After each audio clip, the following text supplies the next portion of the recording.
ఏంటంటే చూడంగానే నేను చెప్పే పని లేకుండా మీకు అర్థమైపోయింది లేదు. అర్థమైపోద్ది మరి అదే మరి డైపుడు పోతాయి ఇది.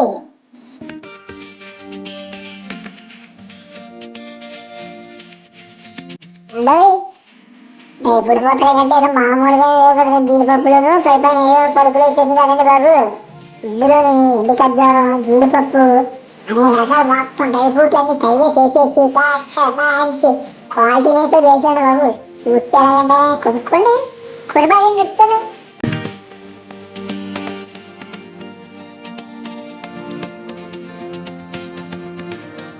ఒక్కసారి అయినా కొనుక్కొని చక్కగా మనస పెట్టి నోట్లో పెట్టుకొని కళ్ళు మూసుకున్నారంటే స్వర్గం కనబడిపోతుంది అంతే నీకు. అర్జెంట్గా కింద రెస్ట్రేషన్ ఉంది, అందులో నెంబర్ ఉంటుంది, కొట్టండి ఏ దేశంలో నేను చేస్తాం కిందగా శుభ్రంగా.